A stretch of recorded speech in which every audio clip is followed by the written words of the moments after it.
Jemaat yang dikasihi Tuhan Yesus Kristus, selamat pagi dan selamat beribadah.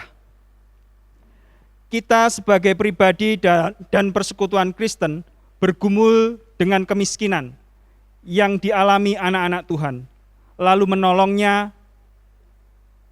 Kita tidak pernah mengabaikannya, sebab kita sadar tidaklah mudah orang yang jatuh miskin untuk mengatasinya. Gerakan orang tua asuh, pendampingan ekonomi dan pelatihan-pelatihan ekonomi kreatif terus diupayakan gereja kita. UP2M, unit pemberdayaan, dilakukan tingkat sinodal dan kita terus mengupayakan di tingkat lokal. Terpilihnya pelaksana harian Majelis Jemaat periode 2020-2022 akan membawa kita kembali fokus untuk menghadirkan kepemimpinan yang peka terhadap kondisi kemiskinan termasuk dampak pandemi COVID-19 dan ketidakadilan sosial. Dalam ibadah ini, kepekaan itulah yang hendak diangkat sebagai suatu gerakan keagamaan yang bersumber dari Allah yang begitu mengasihi umat manusia. Pemberita firman dalam ibadah ini adalah Pendeta Suharto Harjowinoto, MSI.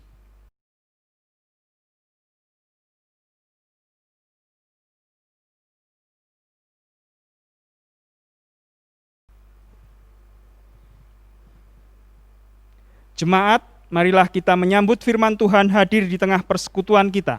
Mari kita memuji Tuhan dari pelengkap Kidung Jemaat 4 bait 1, angkatlah hati pada Tuhan.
Teman bersama menyembah.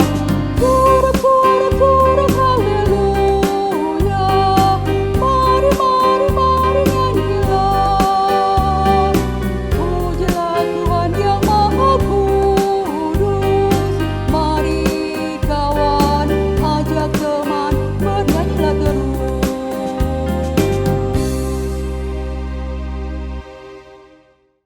Pertolongan kita adalah dalam nama Tuhan yang menjadikan langit dan bumi.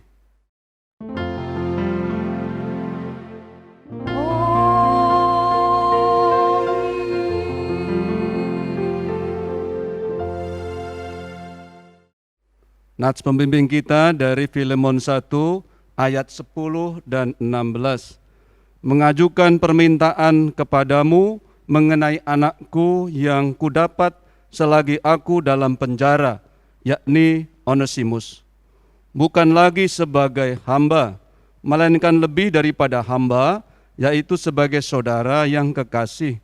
Bagiku sudah demikian, apalagi bagimu, baik secara manusia maupun di dalam Tuhan. Kasih karunia, rahmat dan damai sejahtera dari Allah Bapa dan Kristus Yesus Tuhan kita menyertai engkau. Dan menyertaimu juga. Jemaat, mari kita berdoa. Tuhan tidak pernah membiarkan kemiskinan. Ia memberi makan dengan kecukupan. Namun realitas sosial memperlihatkan adanya kemiskinan yang terkadang membuat orang sukar beroleh makan dan minum. Pemerintah sebagai hamba Allah untuk mendatangkan kesejahteraan sosial di dunia ini terus kita dukung. Namun seringkali upaya tidak dilakukan dengan hati yang mau membantu, sehingga yang miskin tetap miskin. Perbudakan gaya baru pun bisa terjadi ketika keadilan sosial tidak dilakukan dengan sungguh-sungguh dan bersama oleh seluruh anak negeri ini. Kami mengaku kepadamu. Kami mohon pertolonganmu agar hidup kami dapat berperan untuk membawa kemerdekaan bagi yang merasa diperbudak oleh kemiskinan dan berbagai keterbelakangan. Kristus telah mengajarkan tentang memberi makan kepada murid-Nya, maka kami pun menyadari kelemahan dan kegagalan untuk memberi. Kepadamu ya Allah, kami berdoa. Amin.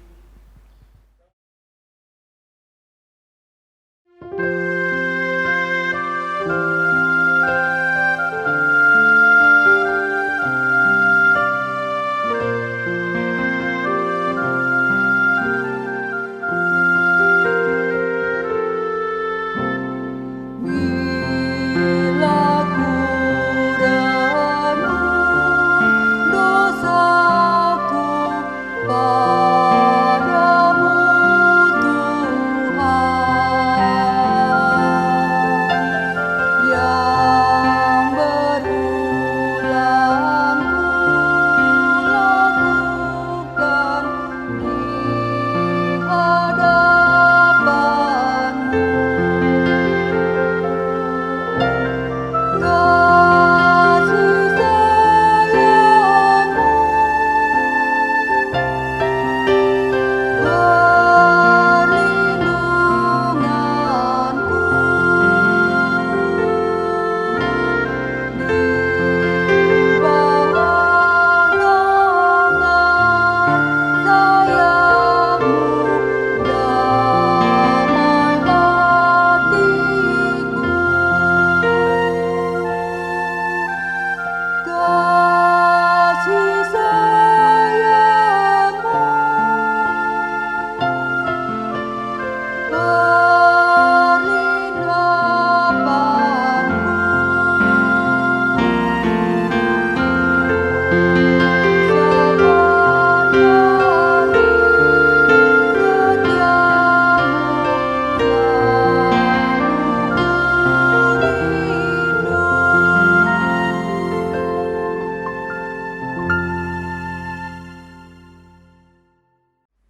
Mari kita bersatu dalam doa. Bapa Surgawi, kami akan bersama membaca merenungkan firman-Mu. Hidup kami diberkati Tuhan dan tertuntun oleh firman itu. Kami mohon Roh Kudus-Mu bekerja atas kami ya Tuhan, sehingga dalam pembacaan dan perenungan firman-Mu, kami beroleh berkat-Mu hidup dalam sukacita karena Tuhan. Berfirmanlah kepada kami Tuhan, kami anak-anak-Mu sedia mendengarnya. Amin. Jemaat kekasih Tuhan Yesus, marilah kita mendengarkan firman Tuhan yang dibaca dari Alkitab. Haleluya.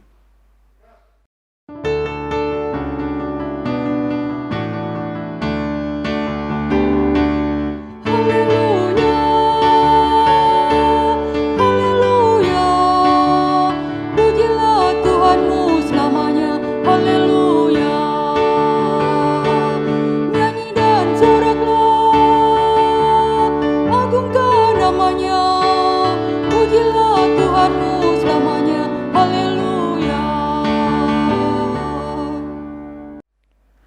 Bacaan Alkitab hari ini dari Kitab Perjanjian Lama, Surat Keluaran 21 ayat 1 sampai 6 yang mengatakan, "Inilah peraturan-peraturan yang harus kau bawa ke depan mereka.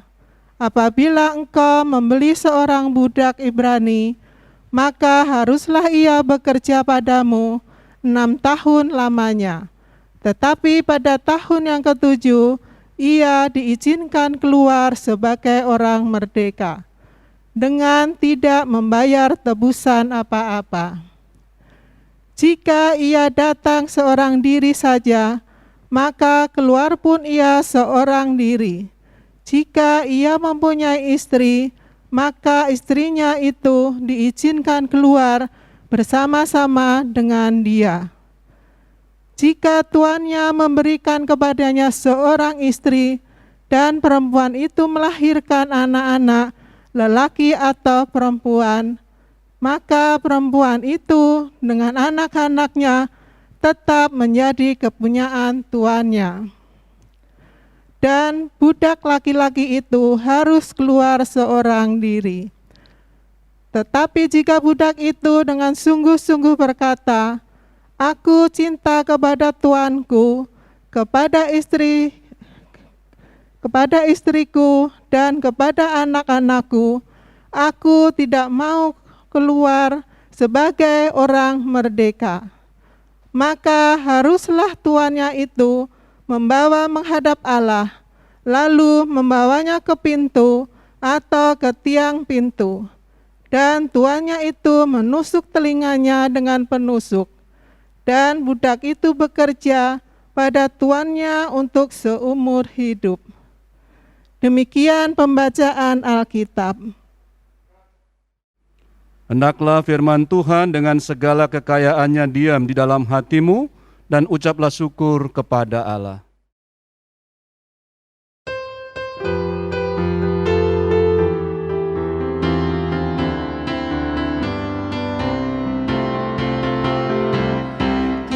Kepadamu puji-pujian, moda syukur dan kemuliaan, Bapa, Putra dan Roh Kudus, sampai kekal dan abadi.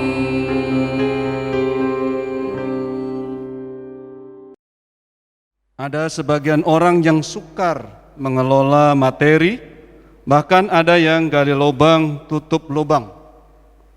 Minimal ada 2 penyebab utama mengapa hal itu terjadi, yakni etos kerjanya yang lemah dan kondisi lingkungan yang tidak mendukungnya, tidak adanya jaminan keadilan sosial ekonomi.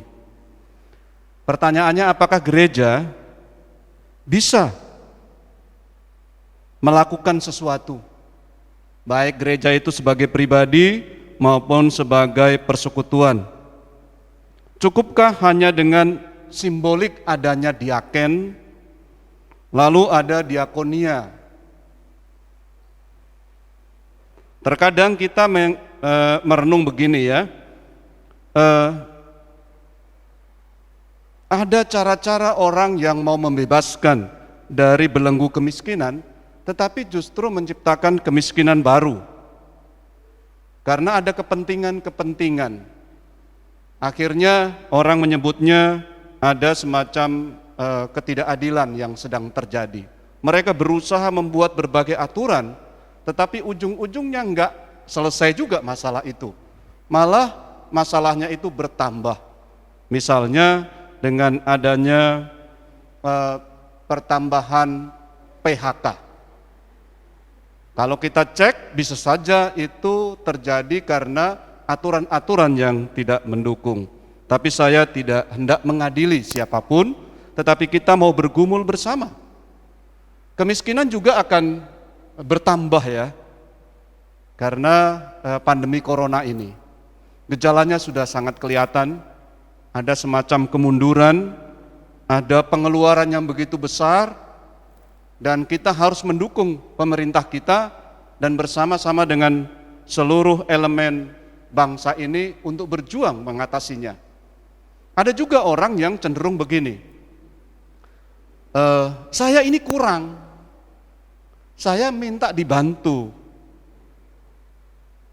Nah, ini kecenderungan-kecenderungan yang harusnya bisa kita atasi. Mengapa tidak berkata begini, apa yang saya bisa bantu, kamu lagi susah. Nah, kondisi seperti inilah yang barangkali bisa disejajarkan dengan perbudakan juga ya. Tapi memang agak berbeda.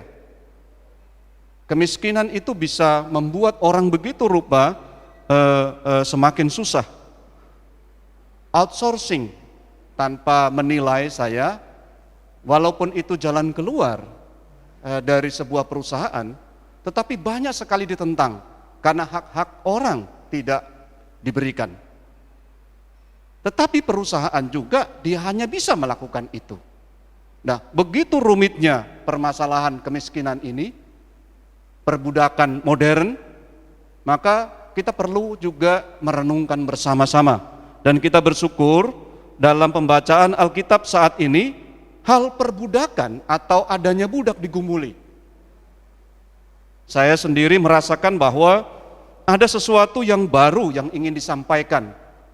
Karena pada waktu itu masalah budak itu dianggap lumrah. Tetapi Musa yang mau membawa bangsa nomad ini memasuki tanah perjanjian, dia memperingatkan hal ini. Lalu apa yang dia katakan?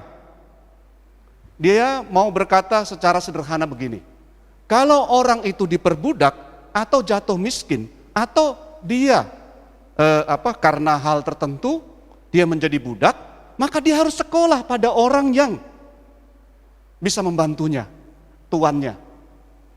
Karena itu pada tahun ke-7 gitu ya, pada tahun ke-7 atau tahun Sabat dia dibantu untuk merdeka.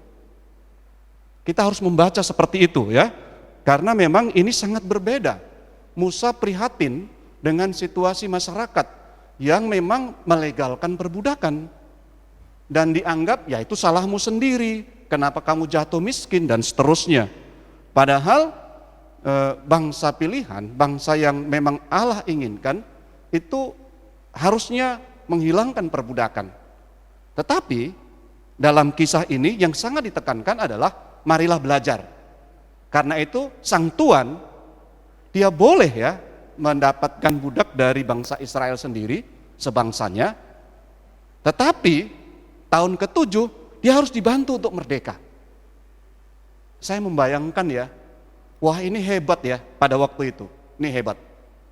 Cuma yang saya masih ada pertanyaan adalah, masih ada perbudakan. Tetap ada. Tetapi jelas sekali pesan yang mau disampaikan agar perbudakan ini diatasi dengan cara belajar. Belajar alih kemampuan mengelola. Karena pada waktu itu kan memang kaum feodal mampu dan mereka sukses. Karena itu kalau ada orang yang akhirnya diperbudak atau masuk dalam atau menjual dirinya sebagai budak, dia belajar selama 6 tahun untuk keluar sebagai pemenangnya. Wah, saya senang sekali ketika saya membaca ini, Bapak Ibu saudara-saudaraku, jemaat yang saya kasihi, maka kita sedang mendapat berkat Tuhan yang luar biasa pula, karena kita akan merenungkan bagaimana jemaat Bojonggede, bagaimana jemaat kita ini memikirkan dan merancang tindakan-tindakan yang membebaskan. Bulan Agustus, bulan kemerdekaan kita, tentu saja kita bergumul ya, kita bergumul untuk membawa kehidupan anak-anak Tuhan ini merdeka, sungguh-sungguh merdeka. Kalau sampai ada kemiskinan ya yang membelenggu jemaat kita mesti prihatin. Kalau ada anak-anak kita, dia tidak punya mental merdeka, dia hanya karena kondisi masyarakat sekarang yang sangat ya saya tidak menganggap jelek ya, ada hedon, ada kemudahan materi, jadi materialis gitu ya. Ini sangat, kalau tidak mendapat perhatian serius dari gereja kita, baik kita sebagai pribadi maupun persekutuan, maka apa yang kita mau bawa dalam dunia ini? Apa yang mau kita sampaikan sebagai gereja Tuhan? Tentu kita ya hanya bicara saja. Nah, karena itu ketika penyusunan program kerja, kita sudah mulai memikirkan bagaimana orang yang mengalami kendala tertentu itu belajar atau sekolah. Tahun ke-7 bebas. Itu pesannya. Sekolah atau belajar tahun ke-7 bebas. Kalau kita bisa punya para diaken, punya diakonia yang transformatif, yang membuat dia bisa berpikir inovatif, keluar dari berbagai belenggu gitu ya, berbagai keterbelakangan, maka disitulah kita bisa mengerjakan. Saya tidak mengarang-arang ya, tetapi dengan kita kaum bapak memikirkan bagaimana masyarakat di sekitar sini dan bapak-bapak punya keterampilan membuat kebun misalnya, atau menciptakan pekerjaan, atau bersama membantu, lalu ibu-ibu mungkin menanam bunga itu bisa dijual, dikembangkan begitu rupa, anakan dari bunga-bunga yang mahal itu bisa ditanam di situ, di gereja kita, lalu dijual, dan sebagainya gitu ya. Itu akan mengajari kepada mereka, untuk mereka dapat keluar dari berbagai belenggu. Tetapi kalau kita hanya membiarkan, maka semangat kemerdekaan 17 Agustus 1945 enggak kita dapat. Ya, enggak kita dapat. Dan semangat firman Tuhan yang Musa sampaikan ini, melalui Musa ini tidak terlaksana dengan baik. Karena itu saya hanya ingin mengajak kita semua untuk merenungkan. Ada beberapa hal yang ingin saya sampaikan melalui firman Tuhan ini. Orang Kristen itu dia lebih dalam dari apa yang disampaikan Musa ini karena konteksnya berbeda. Konteksnya adalah monopoli dari kekuasaan Roma melalui para bangsawan. Jadi pada waktu itu ekonominya sangat dimonopoli oleh kaum bangsawan. Jadi kalau ada kegiatan itu hanya boleh kaum bangsawan. Transaksi hanya di depan dan bersama kaum bangsawan. Ini satu contoh ya. Lalu ada juga orang yang kaya, ada yang miskin, ada yang pejabat, dan lain sebagainya pada waktu itu. Nah, lalu apa yang disampaikan oleh kekristenan? Bagi orang-orang Kristen, siapa yang ada dalam Kristus, dia merdeka. Karena itu, dia baik Yahudi maupun Yunani, budak atau orang merdeka, sama. Galatia pasal 3 ayat 28, dalam hal ini tidak ada lagi orang Yahudi atau orang Yunani, tidak ada hamba atau orang merdeka. Jadi benar-benar diperjuangkan. Jelas sekali statusnya orang-orang Kristen. Dia adalah orang-orang yang merdeka. Janganlah sampai diperbudak begitu rupa. Kita ada di tengah dunia dan ada kecenderungan kita jatuh miskin, kita mengalami kesulitan, tapi kita sebagai orang-orang merdeka bantulah agar kemerdekaan itu dinikmati oleh jemaat kita. Karena itu ada orang tua asuh, saya senang sekali gitu ya, dengar, wah ini bagus ini. Ada upaya-upaya ekonomi kreatif diperjuangkan. Itu dalam jangka panjang sangat bagus untuk mendidik anak-anak kita. Rupa-rupanya jemaat Bojonggede tidak terjebak dengan keadaan itu. Dan mereka bersama-sama memberikan warna begitu rupa. Saya punya anak. Saya juga seperti itu. Dan saya memberikan simbol kepada dia bahwa kamu pasti bisa. Gitu loh. Karena apa? Karena kamu sudah coba. Rupa-rupanya kalau aquaponik itu tidak pakai biaya banyak. Cukup kalau kamu punya tanah, kau punya tumbuhan, dipelihara ikan, dia akan bisa hidup begitu rupa dan biayanya sangat kecil. Berarti hidupmu itu bisa kalau kau kreatif. Jangan takut dengan masa depanmu, berusahalah apapun keadaanmu. Saya juga harus memberi contoh sebagai seorang guru dan mengajak dia untuk melakukannya. Nah, kalau jemaat kita bisa membuat semacam sekolah belajar itu, puji Tuhan.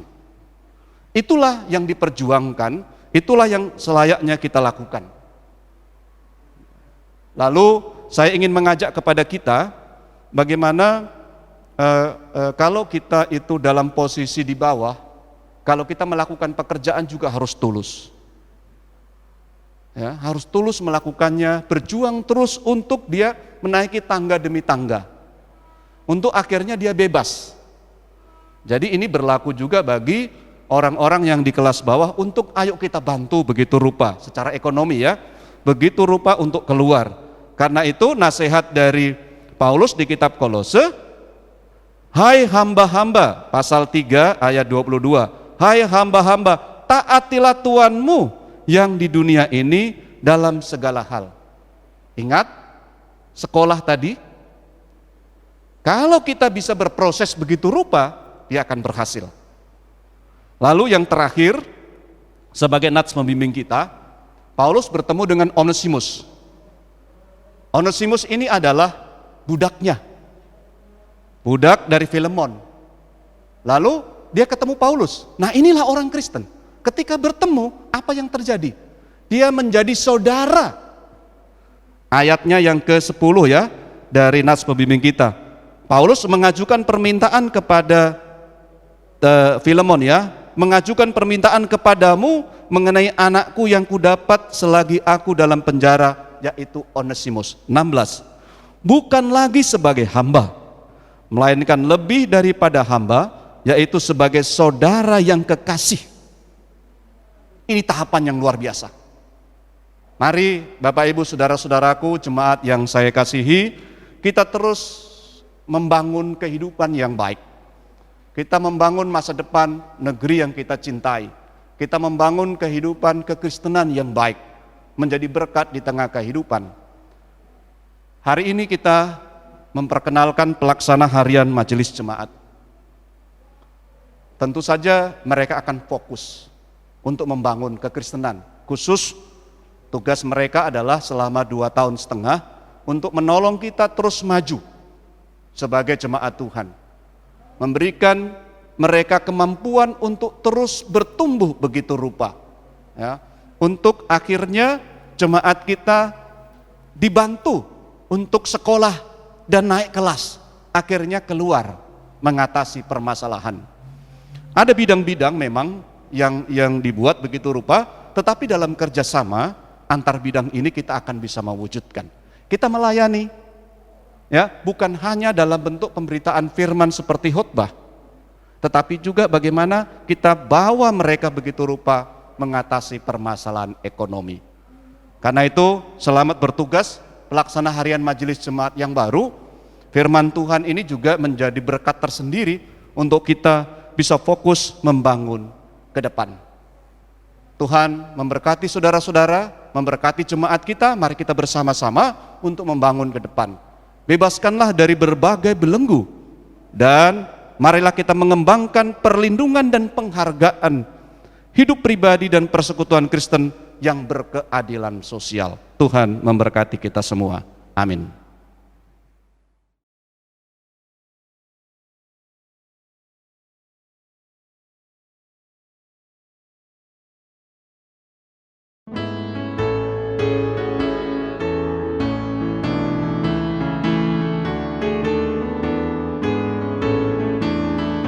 Serikatmu tetap teguh di atas alasan, yaitu satu Tuhanmu dan satulah iman, dan satu juga baptisan, dan Bapa satulah, dan olehmu sekalian dipuji disembah.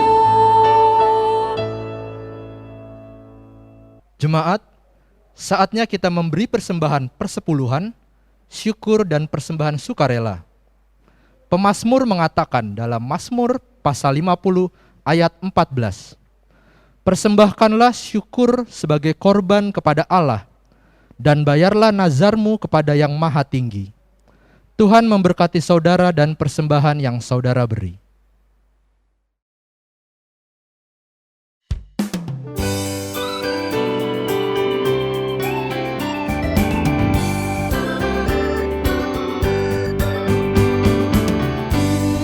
Kita yang benar haruslah mengucap syukur, dalam Kristus berdamai, janganlah terkabur.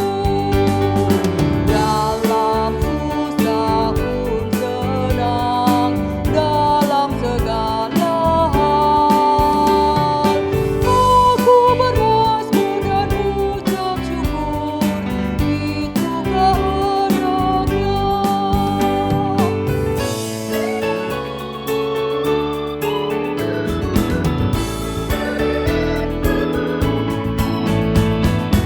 Bertekun bersyukurlah, hingga suaranya kau dengar. Sungguh indah anakku, ungkapan syukurmu. Dalam susah pun senang, dalam segala hal aku bermazmur dan ucap syukur, itu kehendaknya.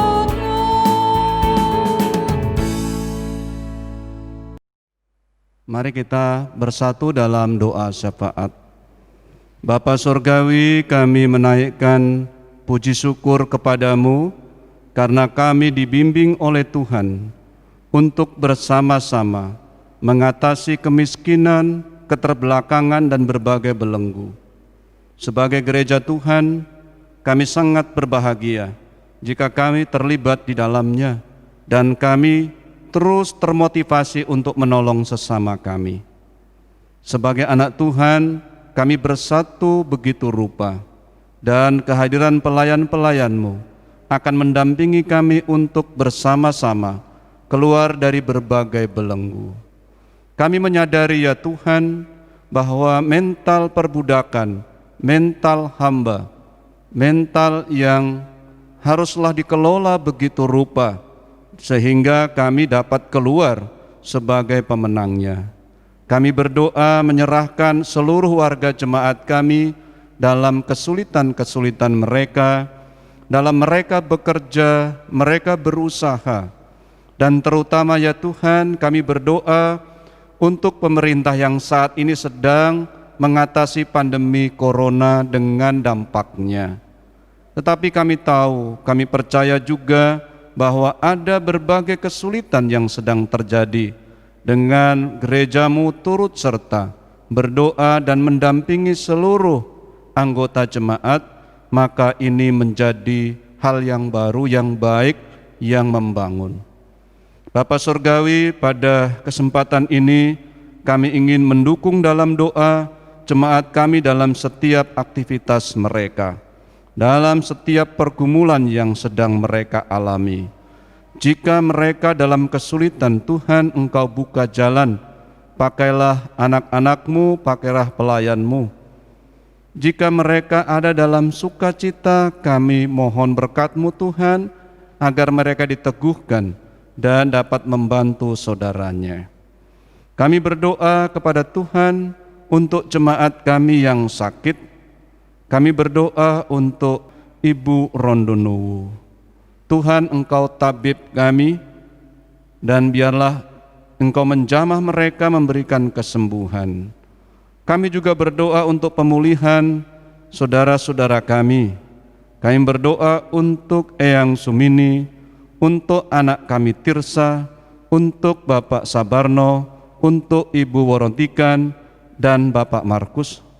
Barangkali ada yang lainnya yang belum kami sebutkan, pulihkanlah mereka ya Tuhan, dan biarlah mereka terus memuji membesarkan nama-Mu. Keluarga mereka juga sabar, kuat, dan terus melayaninya dengan baik. Kami berdoa kepada Tuhan mohon penyertaan-Mu untuk berbagai pergumulan yang kami alami yang tidak dapat kami sebutkan. Inilah rangkaian doa kami demi Putra-Mu Tuhan Yesus yang mengajar kami berdoa. Bapa kami yang di surga, dikuduskanlah nama-Mu, datanglah kerajaan-Mu, jadilah kehendak-Mu di bumi seperti di surga. Berikanlah kami pada hari ini makanan kami yang secukupnya, dan ampunilah kami akan kesalahan kami, seperti kami juga mengampuni orang yang bersalah kepada kami. Dan janganlah membawa kami ke dalam pencobaan, tetapi lepaskanlah kami daripada yang jahat.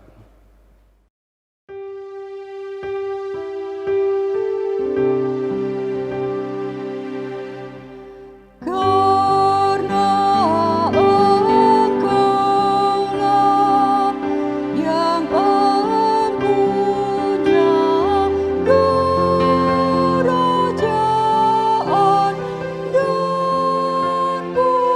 kerajaan dan kuasa dan kemuliaan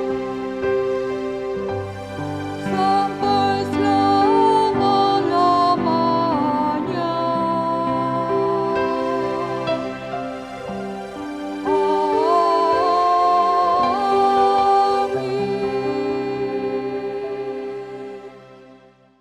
Warta Jemaat Minggu 23 Agustus 2020.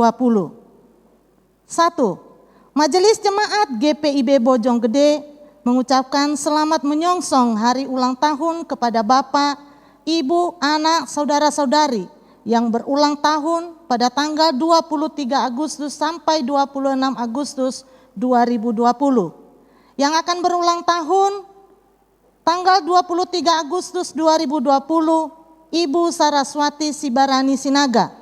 25 Agustus 2020 anak Agustino Herits Junior R. 26 Agustus 2020 Ibu Reni Aulia Herawati. 27 Agustus 2020 anak Anindyo Kristo Pradipta, Ibu Ita Kristin Sirait Saragi, dan Bapak Repantas Aritonang. 28 Agustus 2020 anak Krishna Mangarican Simanulang dan saudara Zuri Virgil Nayoan. Dan kami juga mengucapkan selamat ulang tahun perkawinan kepada keluarga Bapak Yohanes Adi Kuswanto dan Ibu Yosefin Angwar Mase pada tanggal 24 Agustus 2020. Kiranya Bapak Ibu saudara-saudari semakin diberkati dan senantiasa menjadi berkat. Jika ada jemaat yang belum tertera ulang tahunnya, maka mohon maaf dan kami mohon supaya jemaat menghubungi majelis yang bertugas. Terima kasih atas perhatian jemaat sekalian. Selamat berkarya di minggu yang baru. Salam sehat. Tuhan Yesus memberkati kita semua. Amin.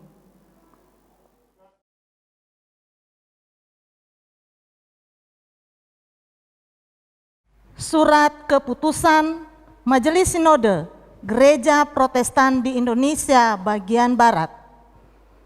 Dengan kasih dan karunia Yesus Kristus, Kepala Gereja, Majelis Sinode Gereja Protestan di Indonesia bagian Barat menimbang dan seterusnya, mengingat dan seterusnya, memperhatikan dan seterusnya, memutuskan, menetapkan Keputusan Majelis Sinode Gereja Protestan di Indonesia bagian Barat tentang pengakhiran tugas, wewenang, dan tanggung jawab pelaksana harian Majelis Jemaat masa bakti 2017-2020 dan penetapan pelaksana harian Majelis Jemaat masa bakti 2020-2022 di GPIB Jemaat Bojonggede, Bogor. 1. Terhitung mulai tanggal 22 Juli 2020 mengakhiri dengan hormat tugas, wewenang, dan tanggung jawab pelaksana harian Majelis Jemaat masa bakti 2017-2020 di GPIB Jemaat Bojonggede Bogor dengan mengucapkan terima kasih kepada saudara-saudara yang namanya tersebut di bawah ini atas pelayanan dan pengabdiannya. Ketua Pendeta Soeharto Harjowinoto MSI, Ketua 1 Penatua Diana Natalin Mantong Datualo, Ketua 2 Penatua Gonot Murdi Winrawan, Sekretaris Diaken Marina Harefa Waruwu, Bendahara Penatua Tri Hardoko. 2. Terhitung mulai tanggal 22 Juli 2020 menetapkan pelaksana harian Majelis Jemaat Masa Bakti 2020-2022 di GPIB Jemaat Bojonggede Bogor dengan susunan personalia sebagai berikut. Ketua Pendeta Soeharto Harjowinoto MSI. Ketua 1 Penatua Diana Natalin Mantong Datualo.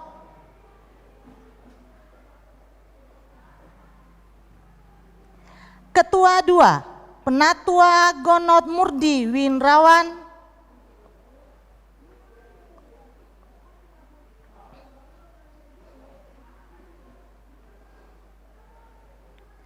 Sekretaris Diaken Calvin Etiman.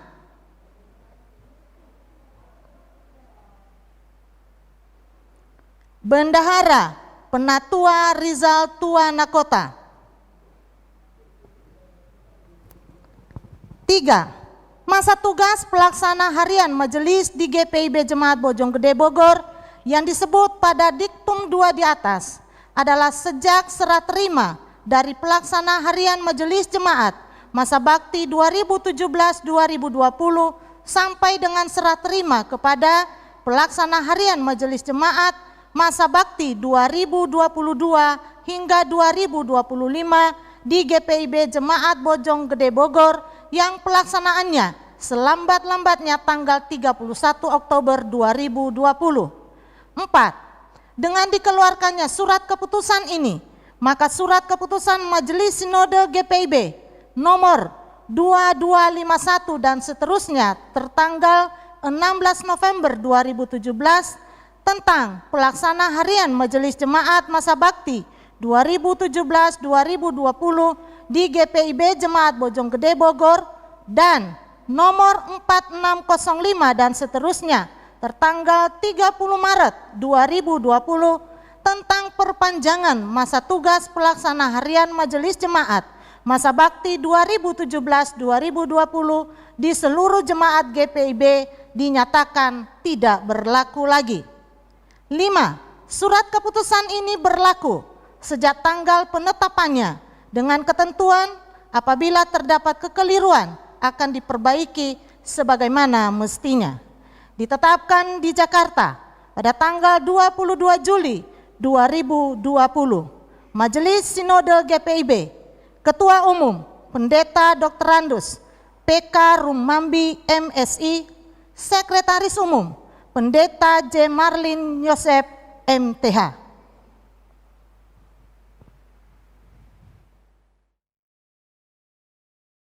Saya mempersilahkan seluruh majelis jemaat untuk berdiri sebagai tanda bahwa kita satu dan akan saling mendukung. Terima kasih untuk para majelis jemaat, dipersilahkan duduk kembali. Saudara-saudara jemaat, mari kita mendoakan pekerjaan Tuhan melalui pelaksana harian Majelis Jemaat 2020-2022. Mari kita berdoa.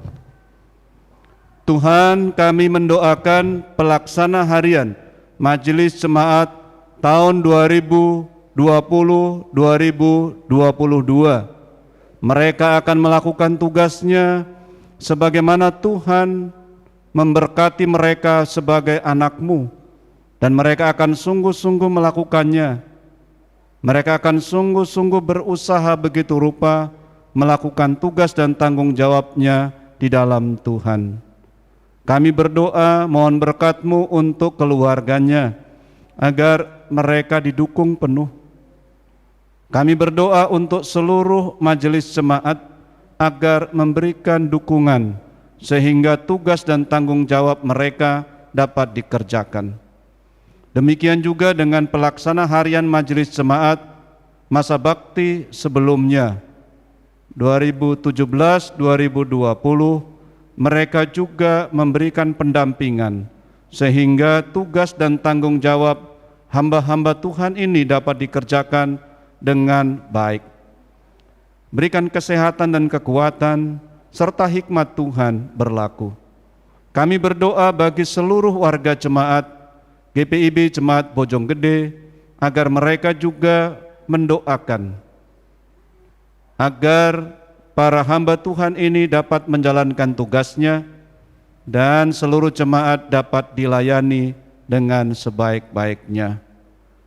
Ini doa kami Tuhan, kami menyerahkan doa kami ini hanya kepadamu yang mengutus kami dalam tugas pelayanan di gerejamu. Dalam nama Tuhan Yesus, Kepala Gereja kami berdoa kepadamu. Amin. Marilah kita menjadi berkat dalam kehidupan sehari-hari dan lakukanlah firman Tuhan yang telah saudara dengar. Mari kita memuji Tuhan dengan menyanyikan Kidung Jemaat 338, bait pertama dan ketiga. Marilah, marilah, hai saudara.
Angkatlah hati dan arahkanlah pikiranmu kepada Tuhan, serta terimalah berkat-Nya. Tuhan memberkati engkau dan melindungi engkau. Tuhan menyinari engkau dengan wajah-Nya dan memberi engkau kasih karunia. Tuhan menghadapkan wajah-Nya kepadamu dan memberi engkau damai sejahtera.